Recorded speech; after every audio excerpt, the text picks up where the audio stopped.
Welcome, ladies and gentlemen, to yet another episode of Nostalgia Night. I am obviously SideStrafe, and this is obviously Quake 1. As you can see, this place is freaking creeping me out. But thank you, id Software, for always doing a good job of that and creating ambience that nobody can forget. Now, the year is 1996, and back then, well, what else were we probably playing? Well, if you don't have a PC, you might be on, what, Nintendo 64, I think, playing some of your first 3D titles.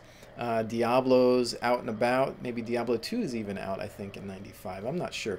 But that's some of the games you might have been playing back then if you weren't playing Quake 1. I know I was, and I know a whole lot of other people were, because it was hands down one of the best shooters, and if not the most revolutionary shooters. And I want to even say the father or grandfather of multiplayer gaming, because really when it comes down to shooters and shooter technology, this is where it was at. Offering 16-player support back then was unheard of, and to really bring that immersion and bring communities together to really create forums and ways that gamers would just get so excited about this game. This one game, everything that we know today, somehow or another, is influenced or inspired by this title. I mean, Quake World, the Planet Quake franchise, the Game Spy started as Quake Spy, Blues News, all these websites, these news sites and gaming news sites all really started out as Quake news sites, and then later on expanded into other titles just because of the way the gaming industry was built off of this. And it just really changed everything for the internet in general. Now, let's go back a little bit before I get way too excited about the multiplayer component. But so what is Quake? Well, Quake, first-person shooter, truly 3D. What I mean by that is that the titles before it by id Software, such as Wolfenstein and Doom, were more so considered 2.5D, meaning the sprites or the player models were basically flat. They had a front, a back, but the sides would always look the same from the sides. So they're basically flat sprites, same as with the weapon models and whatnot. But the levels were kind of, 3D for the most part. But you couldn't look up, you couldn't look down, you couldn't do anything crazy like that. There was no mouse look or anything. Quake 1 comes along and introduces actually 3D polygonal gameplay. The models are full 3D front, back, side, and everything. Same thing with the weapon models and everything. Creatures, what have you. And beyond that, just adding mouse support for the first time. I remember having a hard time getting used to, wait, I use a mouse for this game? You're looking up with the mouse and looking all around to aim. It was totally different. You had to get used to it and really get good at it. And it was just a totally different experience that I'll never forget, just trying to get good at it and really mastering it back then.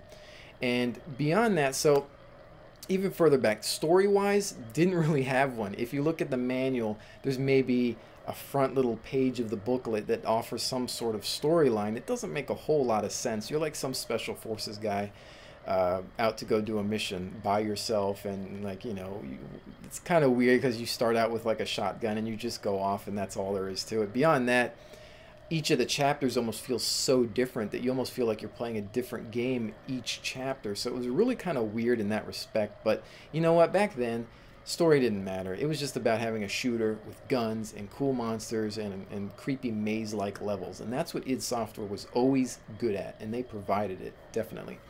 So having said that, you had a whole lot of single player there, and it was really fun to play. But on top of that, you could beat the entire campaign cooperatively with a friend. I remember beating it with my brother, and it was a blast to have co-op. In 1996, when a lot of games, for the most part, don't have that type of thing, especially on consoles that have zero internet capability.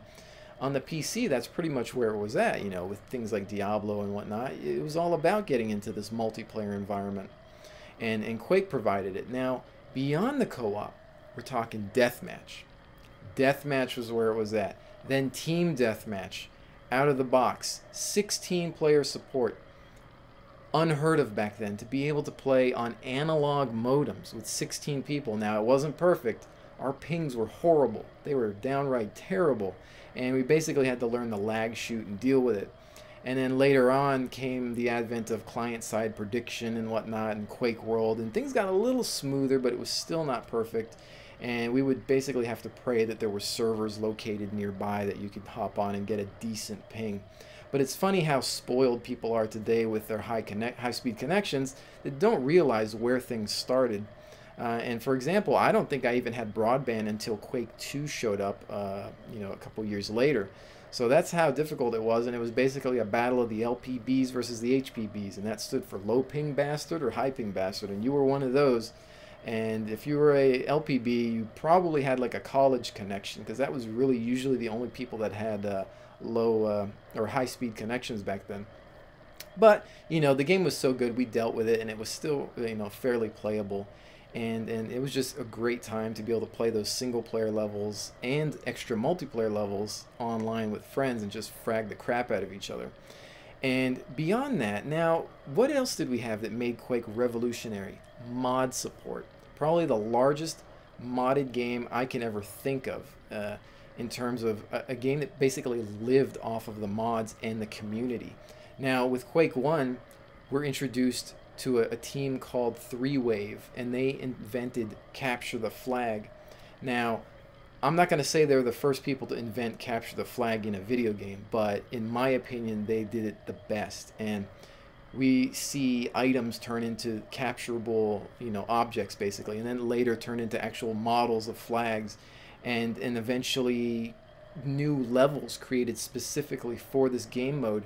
And for the first time, at least that I know of, we're introduced to the whole red versus blue team mechanic with these capture the flag gameplay modes.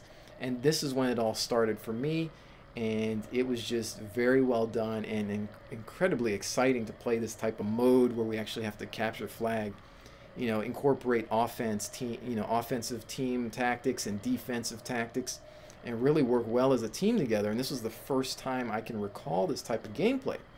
Now, even beyond CTF, Team Fortress, my friends.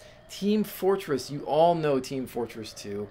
There was a Team Fortress 1, obviously, and it was in Quake 1. And if you hadn't played it, wow. I mean, we're introduced to classes. Back then, there was no such game that ever offered anything that revolved around classes. It was basically pick up a gun and go. Now we're seeing classes: the soldier, the heavy weapons guy, the pyro, everything. It was incredible to have this selection. It felt like you were almost playing a different game each class that you chose, because that's how new this was to us. And back then we're playing the old versions of Two Fort and Well and all these classic maps that really give me goosebumps every time I think about it. And I really kind of wish that it was just easy to kind of go back and play some of these. Now there are some people playing Quake 1 still, but you basically have to manually input server IPs and try to find them. But it was really good times, and you have to thank id Software for developing this game. You have to thank the modding community, who are basically like, myths or legends these days. It's kind of like, a good analogy would be, you say you're watching Miami Vice, a show from the 80s, that had all these celebrities in it who were basically no-names at the time, who basically cut their teeth in the acting industry in an old TV show, and now you see where they're at today, and they're all famous and everything. So it's kind of like Quake was that stepping stone for all these famous mods and developers to jump out and become something greater and enter a world of, actual industry, multi-million-dollar industry development. So it's really cool to have been a part of that time and that genre and this game, and I really want to thank id Software. I honestly wish them the best in their future titles, as they haven't obviously been as stellar as a lot of other titles these days, but hopefully they'll create something with their new titles in the future. But guys, I think that has been it for Quake, and like I said, this place is really freaking creeping me out, and they know how to do it with their great ambience. So I'm gonna head out of here.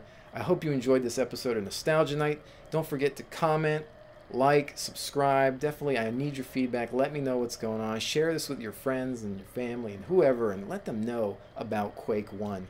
And I will see you next time, guys. Peace out.